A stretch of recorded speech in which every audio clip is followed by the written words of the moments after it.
My name is Savannah Martinez and I'm 28 years old. When my parents divorced 15 years ago, they each picked their favorite child like they were choosing sides for a sports team. Mom took my younger sister Elena because she was Daddy's little princess and wanted to hurt him. Dad took my brother Marcus because he needed a real man in the house. And me, I was 13, awkward and apparently nobody's first choice. They shipped me off to my grandmother's house, and when she died 2 years later, I ended up in state care while my siblings lived their perfect lives. Before we dive into this wild journey of family karma, I'd love to know, where are you watching from? Drop your location in the comments below. And if stories about family justice and unexpected comebacks get your heart racing like they do mine, smash that like button and hit subscribe, because this tale of how the unwanted child became the one holding all the cards is going to blow your mind. Trust me, you won't see this ending coming.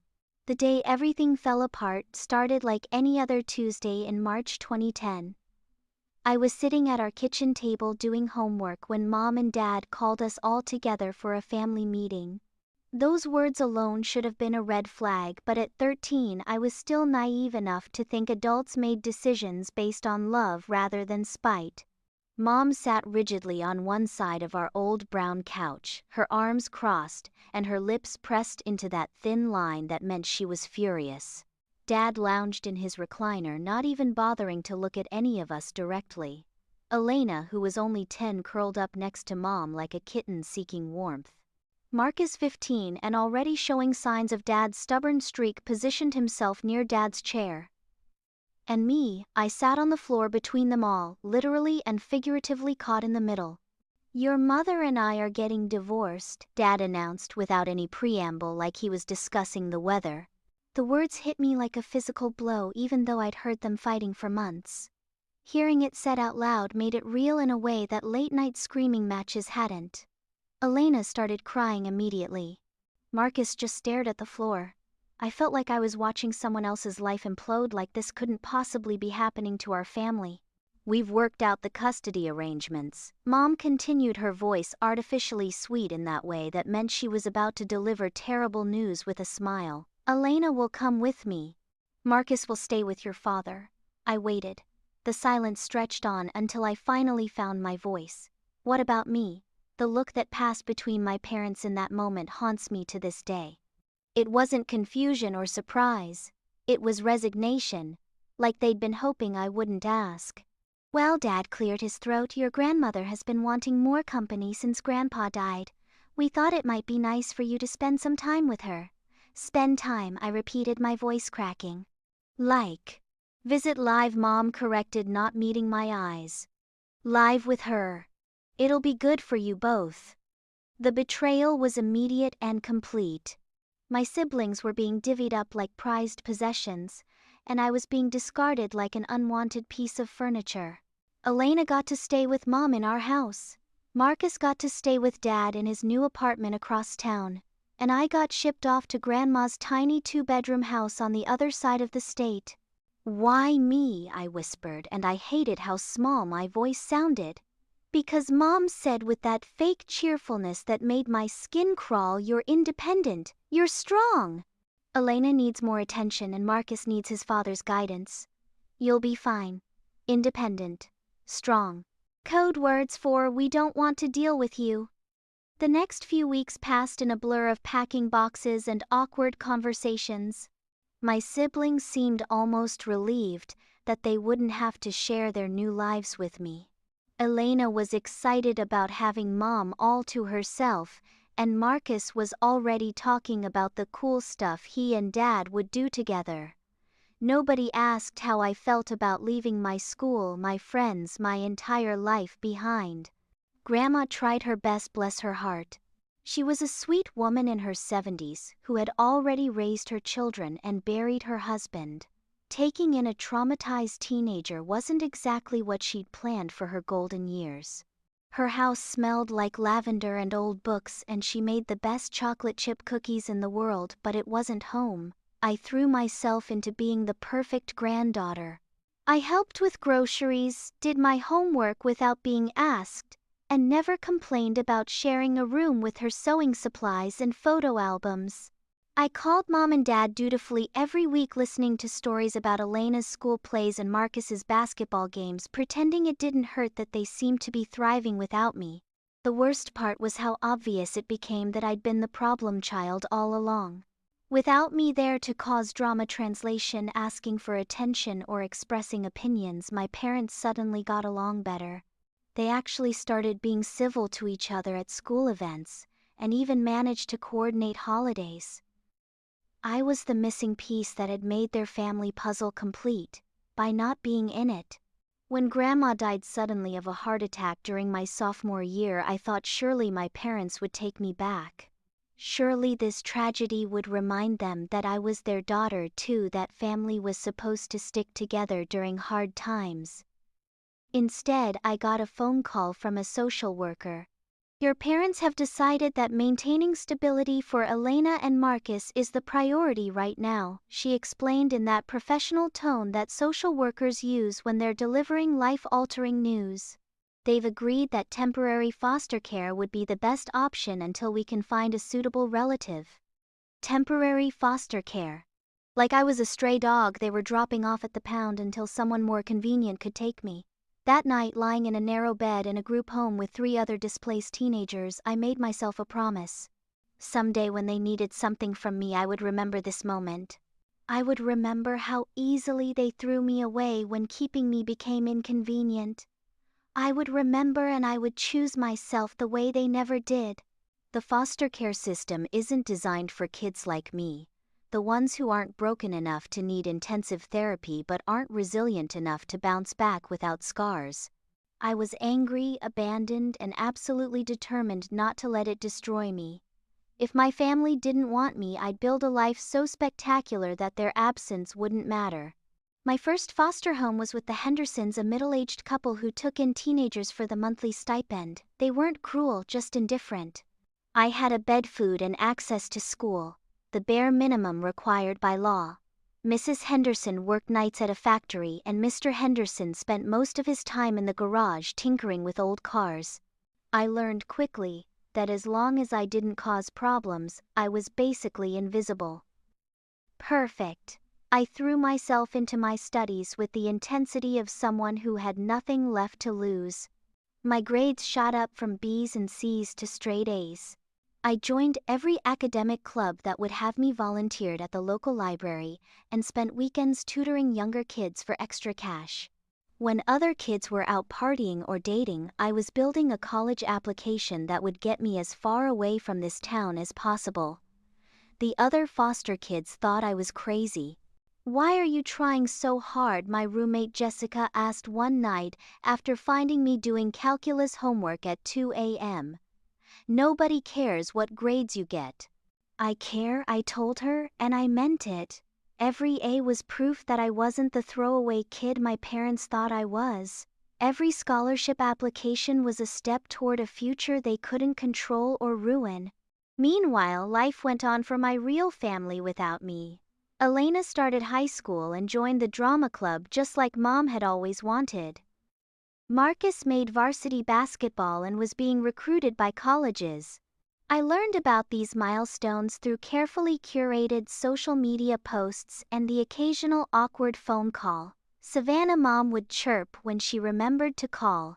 "How are you doing, sweetie? We miss you so much." But when I asked to come visit for Christmas or summer break, there was always an excuse. Elena had a big performance. Marcus had tournaments. The new apartment was too small. Maybe next time. Next time never came. I graduated high school as valedictorian with a full scholarship to Northwestern University. I invited my parents to graduation more out of obligation than hope. They sent a card with $50 and apologies about prior commitments. Elena had a dance recital the same weekend. Marcus had a playoff game. The Hendersons drove me to graduation and took pictures afterward. They weren't my family, but they showed up. Sometimes that's enough. College was my sanctuary.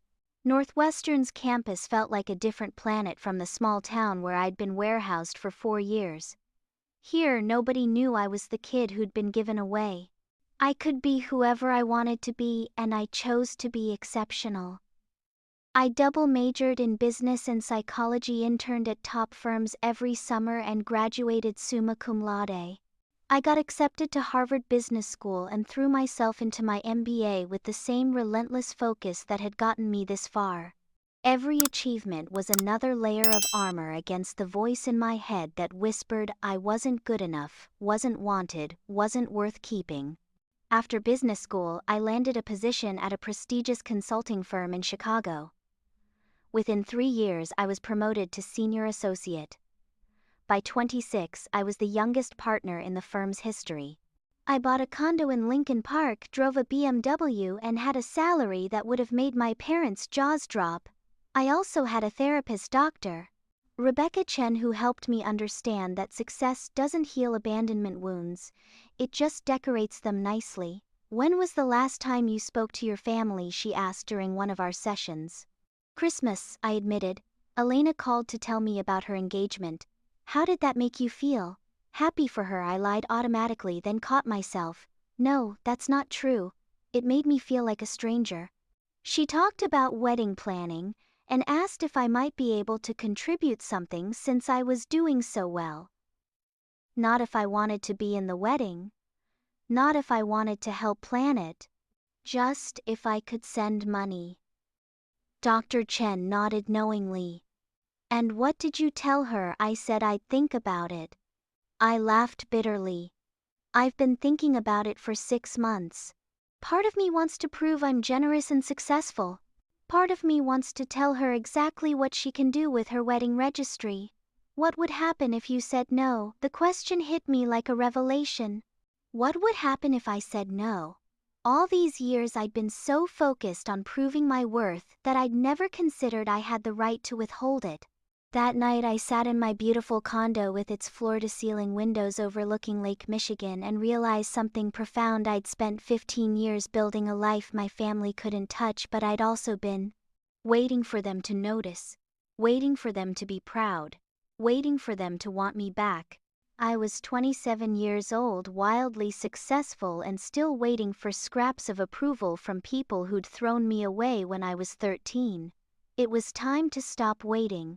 The first call came on a Tuesday evening in September, just as I was finishing a presentation for a major client. I almost didn't answer when I saw Mom on my caller ID. Our conversations had dwindled to obligatory holiday check-ins and the occasional guilt-laden text about family gatherings I wasn't invited to attend. "Savannah, honey." Mom's voice was overly bright, the way it got when she wanted something. "How are you doing? You sound so professional on your voicemail message." "I'm well, Mom." "What's going on?" I kept my tone neutral, though something in her voice set off alarm bells. "Well, I was hoping we could chat about something. Do you have a few minutes?" I glanced at my laptop screen, then at the clock showing 8 p.m. After 15 years of being an afterthought, suddenly she needed to chat. "Sure." "It's about Elena's wedding," she began, and I could hear the careful calculation in her voice. "You know how expensive these things are, and with the economy being what it is." There it was. The real reason for the call. "How expensive are we talking?" I asked, curious to see how far she'd go. "Well, the venue alone is $30,000, and that's before flowers, catering, photography." She rattled off numbers like she was reading from a script. "We're looking at about $80,000 total." I nearly choked on my wine. $80,000. For one day I'd furnished my entire condo for less than that. "That's significant," I managed. "We know you're doing incredibly well with your career," Mom continued, her voice taking on that wheedling tone I remembered from childhood when she wanted Dad to buy her something expensive. "And Elena has always looked up to you so much. She was hoping her big sister might want to contribute to making her dream wedding come true." Elena had always looked up to me. The sister who barely acknowledged my existence for the past decade suddenly looked up to me. The audacity was breathtaking. "How much were you thinking?" I asked, genuinely curious about the size of their expectations. "Well, we were hoping you might cover the photography." It's only 15,000, and it would mean so much to Elena, to have those memories captured beautifully. Only 15,000. Like it was pocket change. I'll need to think about it, I said carefully. Of course, honey, take your time. Elena will be so excited to know you're considering it. She's been worried you might not want to be involved since you couldn't make it to the engagement party. I hadn't been invited to the engagement party. The second call came 3 days later. This time it was Dad. Savannah, how's my successful daughter doing? His voice boomed through the phone with forced joviality. We hadn't spoken in over a year. I'm fine, Dad. Mom told you she called, I assume. She mentioned you were thinking about helping with Elena's wedding. That's really generous of you, sweetheart. Sweetheart. When was the last time he'd called me that? Maybe when I was 12 and still useful for household chores. Actually, I wanted to talk to you about Marcus, he continued. He's been accepted to law school. Can you believe it, my boy? A lawyer? I felt that familiar stab of pain. His boy, never his children, plural. That's great news, I said, meaning it despite everything. Marcus had always been smart, and law school was a big achievement. The thing is, it's expensive, really expensive. Even with some financial aid, we're looking at about $50,000 a year, and that's just tuition. With living expenses, books, everything. It's overwhelming. Here we go. I know you understand the value of education, Dad pressed on. You've done so well for yourself. And I thought maybe you'd want to help your brother get the same opportunities you had. The same opportunities I had, the opportunities I'd fought for completely alone while living in foster care, the opportunities I'd earned through sheer determination while they were building their perfect little split families. Without me, how much help were you thinking? I asked. Well, if you could cover even 1 year's tuition, that would make such a huge difference. It's an investment in family, you know, and Marcus has always been so proud of his big sister's success. Another fictional narrative. Marcus had never once reached out to me directly, never shown any interest in my life or achievements. I found myself saying the same thing I'd said to Mom, I'll need to think about it. The third call was the most shocking. Elena herself crying. Savannah, I'm sorry to bother you, but I didn't know who else to call. My heart clenched despite everything. She sounded genuinely upset. What's wrong, Elena? It's David, my fiancé. He's been having second thoughts about the wedding, and I think it's because of the money stress. His parents are contributing what they can, but it's not enough, and Mom and Dad have already stretched themselves thin. She was sobbing now, and for a moment I forgot about all the hurt and abandonment. She was my little sister, and she was in pain. Elena, honey, if he's having second thoughts because of money, no, you don't understand. He loves me, but he feels terrible that his family can't contribute more. He thinks I deserve a fairy tale wedding, and he's worried he can't give me that. If we could just show him that we have everything covered, that there's no financial stress. The manipulation was so smooth, I almost fell for it. Almost. I heard Mom asked you about the photography, she continued. And I know it's a lot of money, but Savannah, you're the only one who can help us. You're so successful, and this would mean everything to me. Please, for your little sister. After I hung up, I sat in my home office staring at the wall of framed degrees and awards. Harvard MBA, Young Professional of the Year, Partner at 31. All the achievements that were supposed to prove my worth. And here they were 15 years later, finally ready to acknowledge my value in dollars and cents. You know what, I need to pause here for a second because this hits different when you've lived it. If you've ever felt like the family scapegoat or the one who got left behind, drop a heart emoji in the comments. Let's show each other some love. And if you're wondering whether I actually wrote those checks, well, stick around, because what happens next is going to surprise everyone, including my own family. The tables are about to turn in ways none of us saw coming.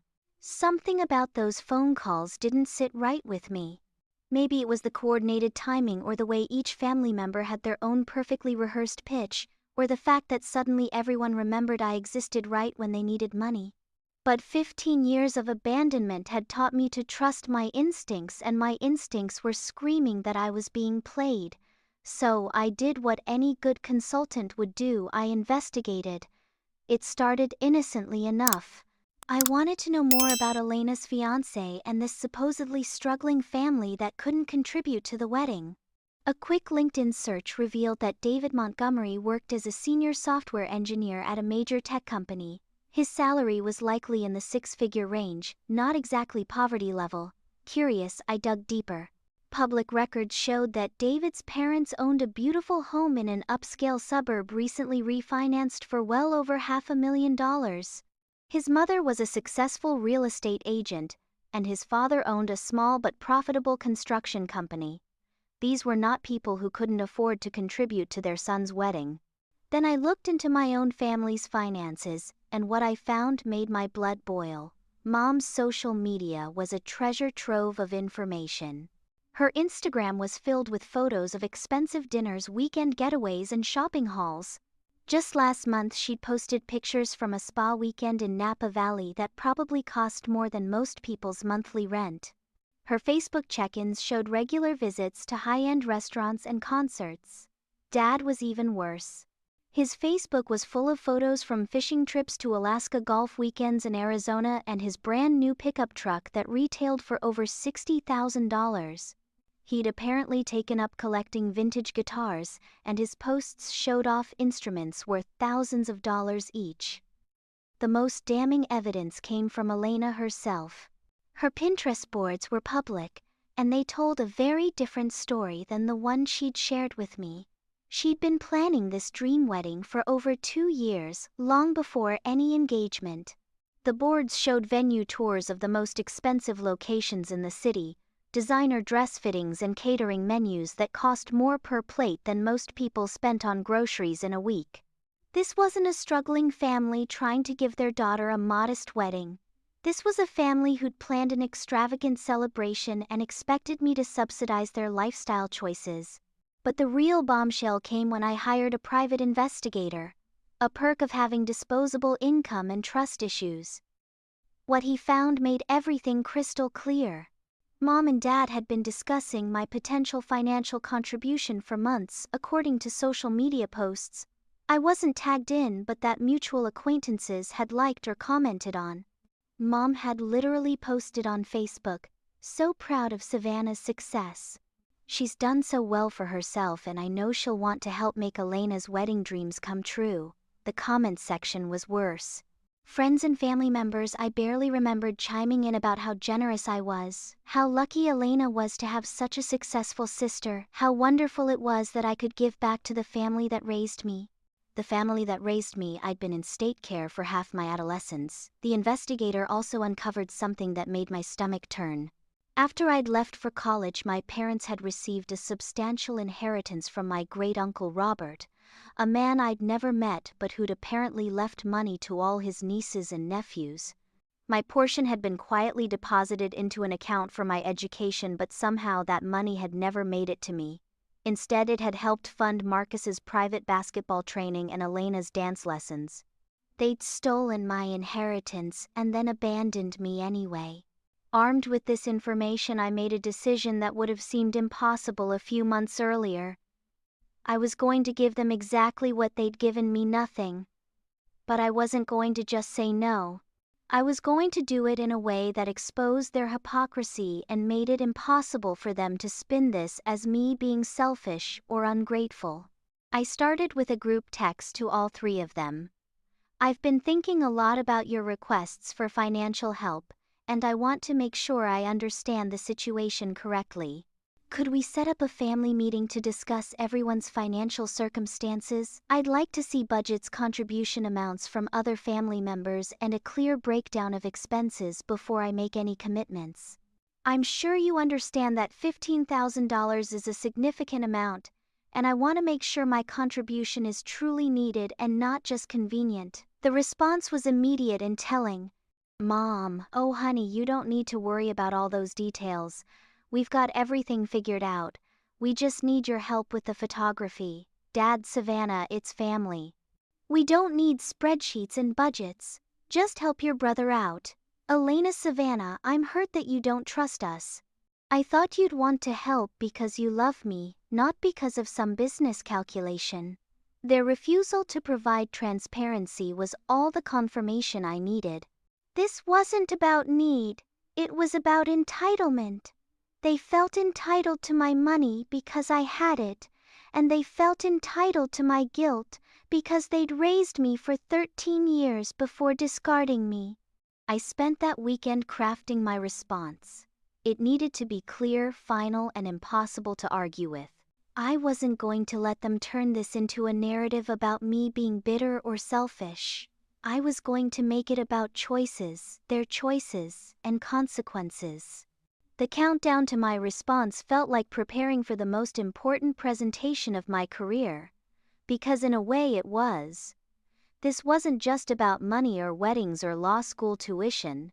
This was about finally definitively claiming my worth and refusing to let people who'd thrown me away profit from the success I'd built despite them. They wanted to see what their investment in abandoning me had yielded. They were about to find out. I scheduled the call for a Sunday evening when I knew they'd all be available and couldn't use work or other commitments as an excuse to avoid the conversation. I'd practiced my response until it was perfect, calm, factual, and utterly devastating. Thank you all for making time for this call. I began, my voice steady and professional. I wanted to discuss your recent requests for financial assistance, and I've come to a decision. I could hear the collective intake of breath. They thought this was going to be good news. After careful consideration, I've decided not to contribute to Elena's wedding or Marcus's law school tuition. The silence was deafening. Now, before anyone responds, I want to explain my reasoning because I think it's important that we're all clear about how we got here. Savannah, Mom started, but I cut her off. Please let me finish. When I was 13 years old, you made a choice. You decided that splitting up your children was preferable to finding a way to keep the family together during your divorce. Mom, you took Elena because she was young and malleable. Dad, you took Marcus because he was the son you'd always favored. And me, you sent me away because I was inconvenient. That's not fair, Dad, protested. We thought you'd be happier with your grandmother. Did you ask what I wanted? Did anyone consider that maybe a 13-year-old girl needed her family during one of the most traumatic periods of her life? No. You decided what was easiest for you, and packaged it as what was best for me. Elena's voice was small when she spoke. Savannah, we were just kids. We didn't understand. You were kids. I was also a kid.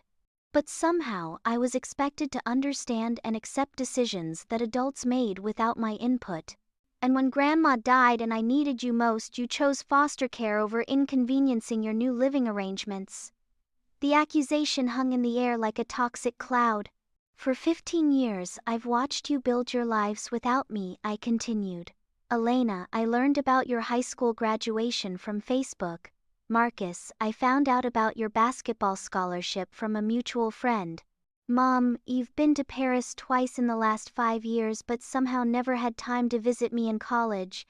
Dad, you bought a boat last summer but couldn't afford to help with my student loans when I asked 3 years ago. We've been struggling, Mom began. Have you, because your social media tells a different story? Elena, your engagement ring cost more than I made in my first job out of college. Marcus, your car is newer and more expensive than mine. You've all been living very comfortable lives while I put myself through school, built my career, and created the success you now want to benefit from. I paused, letting that sink in. But here's what really bothers me. It's not just that you want my money, it's that you expect it. You called me after years of minimal contact and presented these requests like I owed you something. Like my success was a family resource instead of something I built despite your abandonment. Savannah, please, Elena was crying now. I know we weren't perfect, but we're family. Families help each other. Are we family, Elena? Because families don't abandon 13-year-old children. Families don't steal inheritance money that belonged to their daughter and then act like they never received it. Yes, Dad, I know about Uncle Robert's money. Families don't spend 15 years treating someone like an obligation, and then suddenly remember they exist when they need something. The gasp from Dad told me my investigator had been worth every penny. You want to talk about family? Let me tell you what I learned about family. I learned it from my foster parents who weren't related to me, but showed up to my graduation. I learned it from my professors who wrote recommendation letters and helped me apply for scholarships. I learned it from my friends who supported me through law school applications and celebrated my achievements. Real family shows up. Real family invests in relationships even when it's inconvenient. We made mistakes, Mom whispered. But that doesn't mean we don't love you. Love isn't a feeling, Mom. Love is a choice you make every day. You chose Elena's comfort over my stability.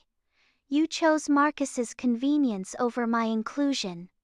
You chose your new lives over maintaining a relationship with me.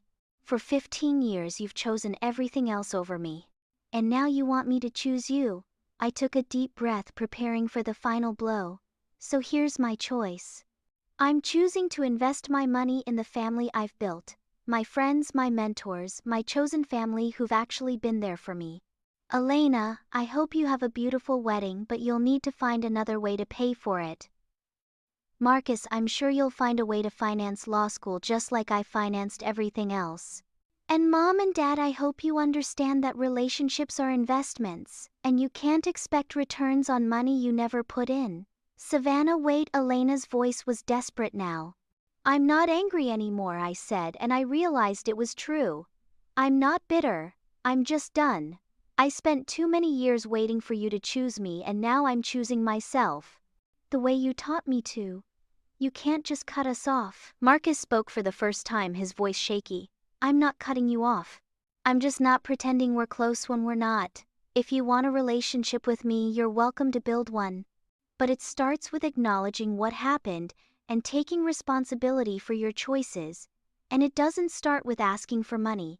I ended the call and sat in my quiet condo feeling lighter than I had in years. My phone immediately started buzzing with calls and texts, but I turned it off. They'd had 15 years to reach out for the right reasons. I wasn't going to let them guilt me into changing my mind now. The next morning I woke up to 17 missed calls and 43 text messages. But for the first time in my adult life I felt truly free. The aftermath of my decision was swift and predictable. Within 24 hours I'd become the villain in the family narrative. My phone exploded with messages from relatives I hadn't heard from in years, all expressing their disappointment in my selfishness. Apparently my refusal to bankroll Elena's wedding and Marcus's education made me the worst sister in history. What they didn't expect was that I'd document everything. Every guilt-tripping text, every manipulative voicemail, every social media post painting me as the heartless daughter who'd forgotten where she came from. I screenshotted it all. My favorite was from my Aunt Carol, who wrote, "Your parents sacrificed so much for you kids, and this is how you repay them. Shame on you." Sacrifice so much. Like what exactly? Dumping me in foster care so they could live their best lives. The real drama started when Elena realized that without my $15,000 contribution, her Pinterest-perfect wedding wasn't going to happen. David's parents, who apparently were perfectly capable of contributing, but had been counting on my money to reduce their burden, suddenly had to step up. When they saw the actual budget Elena had been planning, they were horrified. $80,000 for one day, David's mother reportedly said. That's a down payment on a house. Elena's wedding plans imploded spectacularly. The venue was cancelled, the photographer was released, and suddenly the fairy tale became a small ceremony in Mom's backyard with grocery store flowers. Elena blamed me entirely, posting on social media about how her successful sister had abandoned the family just like she'd always been selfish. That post was a mistake. Within hours my high school friends had rallied in the comments section. People who remembered the sweet shy girl who'd been shipped off to her grandmother's house started sharing their own memories. "Wasn't Savannah the one who ended up in foster care?" wrote my old lab partner. "How is it selfish to keep money you earned yourself?" The narrative Elena was trying to spin began falling apart as more people weighed in with their recollections of how I'd been treated. Suddenly, family friends were remembering graduations I'd attended, alone holidays I'd spent away from family, and achievements that had gone uncelebrated. Marcus's situation was even more satisfying. When he couldn't secure enough funding for his first-choice law school, he had to settle for a state school with a partial scholarship. Dad was furious and called me one last time, screaming about how I was destroying Marcus's future out of spite. "I'm not destroying anything," I told him calmly. "I'm just not fixing problems that aren't mine to solve. You had 18 years to save for Marcus's education. I had 0 years to save for it because I've been supporting myself since I was 17. You're bitter because you didn't have the same advantages," he accused. "You're right, I didn't have the same advantages. I didn't have parents who paid for my college applications, helped me move into dorms, or celebrated my achievements. I built my success completely alone. And now you want me to share it with people who couldn't be bothered to share their lives with me." But the real justice came 6 months later. Elena's marriage to David lasted exactly 8 months. Turns out, when you plan a relationship around other people's money and it doesn't materialize, the foundation is pretty shaky. David realized that Elena's approach to problem solving was to find someone else to fix things for her, and he wasn't interested in being her permanent bailout plan. Marcus struggled in law school without the financial cushion he'd expected. He had to work part-time, take out substantial loans, and actually budget his money. Revolutionary concepts for someone who'd never faced real consequences before. To his credit, the struggle seemed to teach him something about personal responsibility that 18 years of being Dad's golden boy hadn't. Mom and Dad's relationship, which had improved after my departure, started deteriorating again under the financial stress of Elena's wedding debts and Marcus's educational expenses. Apparently, when they couldn't use me as a scapegoat for their money problems, they had to actually examine their own spending habits and priorities. The most unexpected turn came when my great-aunt Patricia, Uncle Robert's wife, reached out to me directly. She'd heard about the family drama through the grapevine and wanted to tell me something important. "Your Uncle Robert specifically wanted his money to go toward your education," she told me over coffee. "He was furious when he found out how your parents had treated you after their divorce. The money he left was supposed to give you opportunities, not fund your siblings' extracurricular activities." She helped me recover not just the original inheritance but 15 years of interest and investment growth. The amount was substantial enough to pay off my remaining student loans and make a significant down payment on a house. But the sweetest justice wasn't financial, it was personal. Last month I got a call from Elena. Not asking for money this time, but apologizing. Her divorce had apparently given her some perspective on relationships and consequences. "I never understood what you went through," she said, her voice small and genuine. "I was a kid and I thought Mom and Dad were just handling things.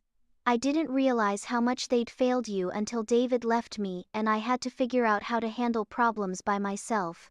Marcus reached out too, asking if I wanted to grab coffee when he was in Chicago for a law school conference. No agenda, no requests for money, just a tentative offer to actually get to know each other as adults. Mom and Dad haven't apologized yet and I don't expect they will, but that's okay.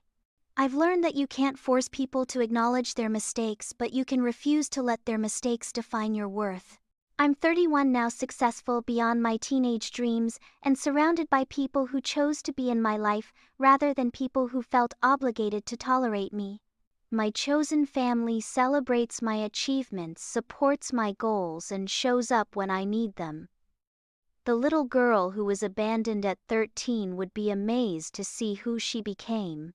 So here's what I want to know from all of you beautiful people watching this. Have you ever had to set boundaries with family members who felt entitled to your success? How did you handle being made the villain for protecting yourself? Drop your stories in the comments. I read every single one, and your experiences help other people feel less alone in their struggles. If this story resonated with you, if it reminded you that your worth isn't determined by people who couldn't see it, please hit that like button and share it with someone who needs to hear it. Subscribe for more stories about finding your power after being powerless, and remember, sometimes the best revenge is simply refusing to subsidize people who never invested in you. From my heart to yours, thank you for listening to my story. May you always choose people who choose you, and may you never forget that the family that matters most is the one that shows up. Until next time, keep building the life you deserve.